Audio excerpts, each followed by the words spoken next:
Your financial power carries more weight than your voting power.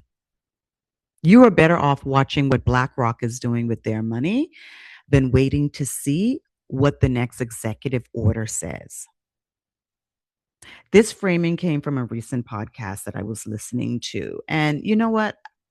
I agree because every policy, every political move, and every system that affects your life is driven by money first. And many of us know this, but we don't understand it. We don't understand how it works. Now, I'm not telling you not to vote. I would never tell you that. There is power in your voting. What I am saying is that along with your vote, decide where your money goes, who gets access to it, and what it funds. And that is exactly why the most dangerous thing to the system right now is not another women's march. It's not another signed petition. And it's not sending $5 to a political campaign. It is women who are evolved, resourced, and building together. Welcome back to the channel. I am Marjorie, and if you're new here, welcome. Thank you for joining. I am the founder of The Feminati. I'm a teacher, writer, and guide for women standing at threshold moments in their lives. This channel is where personal evolution meets collective leadership. And if you are a woman who senses that something in you is ready to shift in how you live your life, how you lead, how you build, how you move, this is exactly where you need to be. So I'd like to invite you to please subscribe if you haven't. And if you like this content, show me some love. So I am not about to talk about the women's wealth gap. That's been talked about already exhaustively. I'm talking about women's economic power, what it means, what it makes possible, and what it threatens when women who are evolved, resourced, and building together finally decide to use it.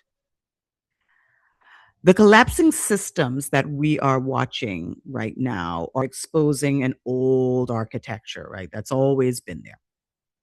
One that is not just built on policy and law, but also on the psychological colonization of women's relationships with their own value. Yeah, it's that deep.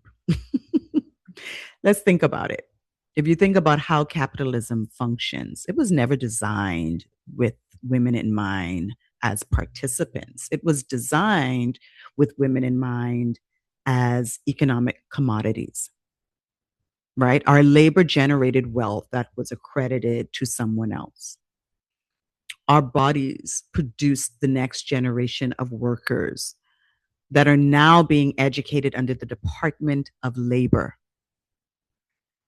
Our domestic infrastructure, every household we held together, right? Whether you were a stay-at-home mom or you worked outside and came home and worked, unpaid, most times uncredited, but done with love.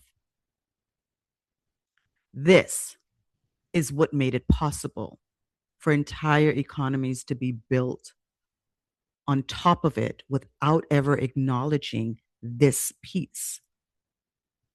Similar to the slave trade and immigrant labors that built this country, right? Uncompensated or undercompensated. And for the system to sustain as long as it has and function in this way, women had to agree to it. We learned early on to distrust our own economic instinct, to play the role that was given to us, that we were groomed for, that the system would later frame our beliefs around our worth and our earning and money. Let me connect the dots for you so you can see where I'm going with this, because this is not just a money conversation in the way you might be thinking about it. So a couple nights ago, I held space for a group of women in my final saloon. And I didn't hold that space alone. There were three other voices in the room with me, and I could not have done it without them. But that evening, we moved women through essential stages across various dimensions of their lives. What it actually looks like to build outside of the system. Now, we only tipped the iceberg because of the limited amount of time that we had, but we took them through this process that started with excavation, so that we dug deep, right? We went deep. And that then activated a blueprint that already lives inside of us. Then we started architecting the map and then building, right? So there was a 20-minute prototyping breakout session where women played the roles of both the architect and the midwife, and they got an opportunity to switch roles. So in the space with me was Reverend Evelyn Bourne. She's an ordained spiritual teacher and practitioner, and she invited us to look at the blueprint of our inner architecture. Beautiful process. I could feel myself wanting to weep. Lois St. Germain, the author of Think and Grow Wet and the creator of personal development erotica, brought us into one of the most amazing conversations about desire. And that just opened us up. And then we heard from Tiana Simmons, and she's the founder of the Architect program. And she asked us to think hard about what it actually takes to stop building someone else's vision and to start architecting our own. But there was one dimension we did not have time to touch on. Out of everything that we explored about building outside of the system, creating parallel structures, reclaiming our inner architecture, and naming what we actually want, we never got to the financial piece. And there's something during that saloon that Lois named, and then something I heard from Megan Riley, um, right here on YouTube in her video on Black Lilith and women and money. Lois explained that desire is a feeling in the body that happens before we even have language, right? It's activation, it pulls, it's tension, right? It's alive in us.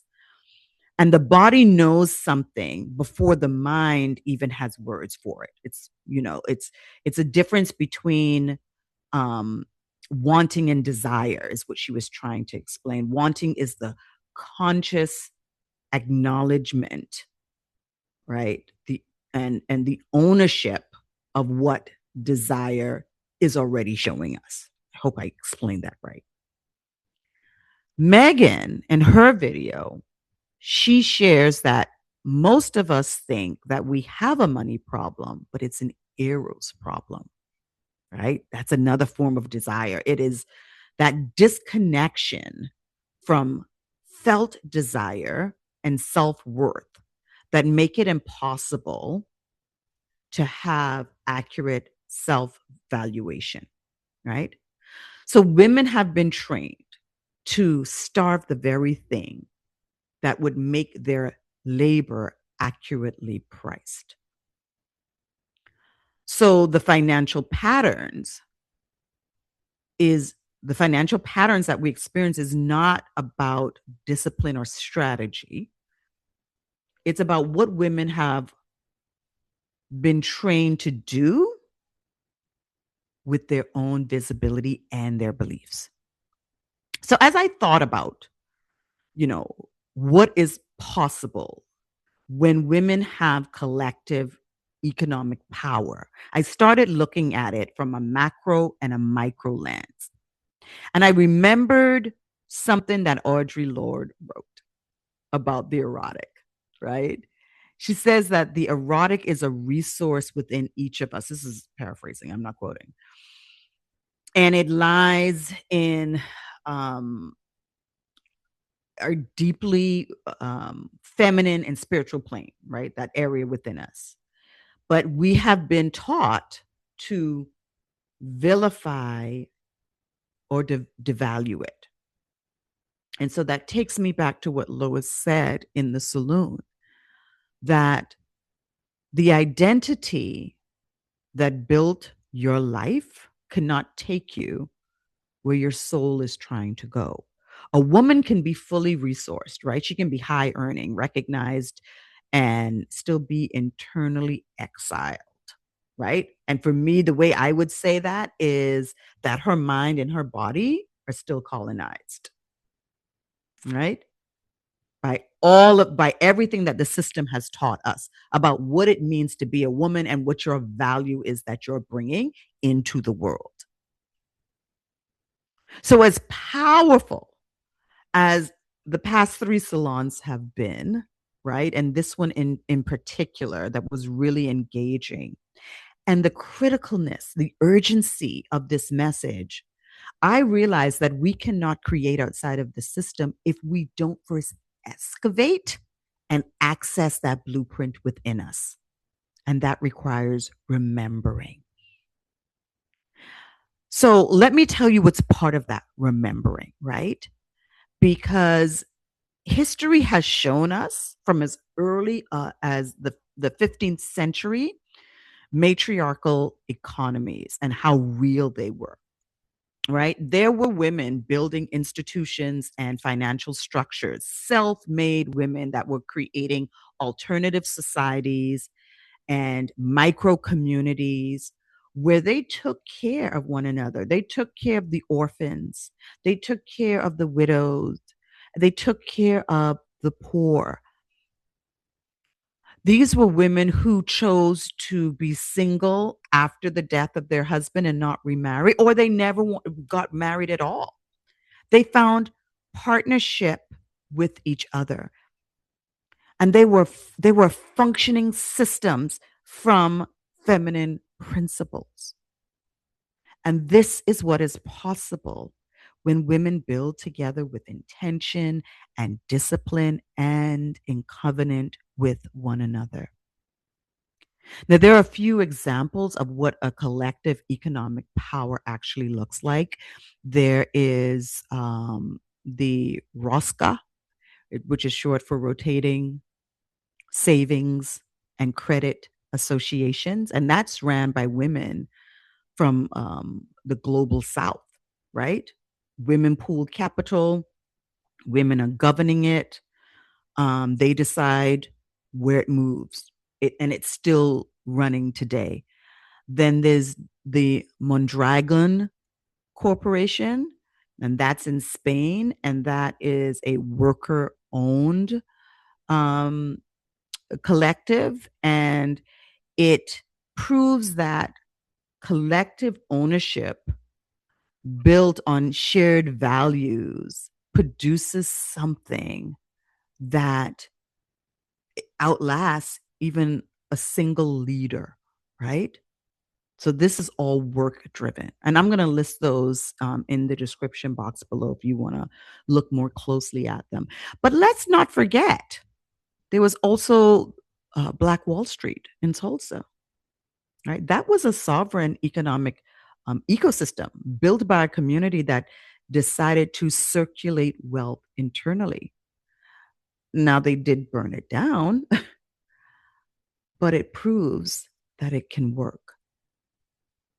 So the question now isn't whether women can build sovereign economies, right? The question is whether we're willing to remember what it takes to do it, that we already know how it's done, that the blueprint lives within us to be able to do it. Now, I go into more depth in another video that I have. It's about 6 months ago. It's called The Great Remembering, Restoring the Balance of Power in a Changing World. And I will link that in the description box below for you to check that out. But understand, the biggest thing standing between women and their liberation is themselves. And don't get me wrong, right? We are out here doing the work. We're doing the shadow work. We're doing the mirror work. We're doing the breath work. But are we evolving? This brought to mind a movie that I watched on Prime. I think it's a couple of years old. It's called Motherland. Women ran everything. It was a full matriarchal society. But yet, the same type of exploitation and dehumanization was happening just at the hands of women. And it made me think about what happens when, or what would happen when we took power before we have the opportunity to heal and evolve from the system that shaped us. Healing helps you understand your wounds, but evolution is the conscious, deliberate choice to stop replicating the patterns that don't serve you. So, can we build matriarchy economies? Yes, we can. But are we willing to do the healing work and the evolution work to build something that is safe and sustainable? Because if not, we're just going to be creating these ecosystems that are coming in with everything that we have been conditioned and programmed. A woman who's doing her inner work, she's excavating, she's reclaiming, and she's evolving. She is powerful. And the system will try to manage her. You see it happening now. A woman who's resourced and earning and building and accumulating on her own terms, powerful. The system will also attempt to pull her back in by giving her a title or a seat at the table or a stage. But a woman who is evolved and resourced and building together with other women outside the system, that's a combination the system can't handle. That type of woman is playing a different game. She is building parallel. These women will circulate wealth within their own networks. They decide together where their resources go and for what cause. This gives women power and control in the way a vote cannot. So I laid all of this out for you, but this is not hypothetical, right? Women who gather not to be coached through their limitations, but to build from their collective intelligence in a space where the economic conversation that they're having is not separate from conversations around their relationships, conversations around their healing and evolution, conversations around their leadership and their desire. They're not separate. We were told to separate them to make it more manageable, to make us more manageable, but we're not going to be managed anymore. So this is why I created a space for that in the Feminati. It's an incubator that operates as a sovereign society for women who have outgrown every room they have been in, and they're ready to stop building inside systems and to have some power over their future. So the doors officially open on June 9th, but I'm making available an interest form for founding members. And I'll be talking more about this in the coming weeks, so you'll be hearing more. But if this part of the conversation even piques your interest, I want you to fill out the interest form. I'll put it in the description box below so that we can have a conversation.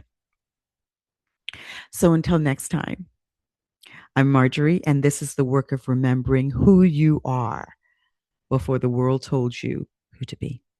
I'll see you next time.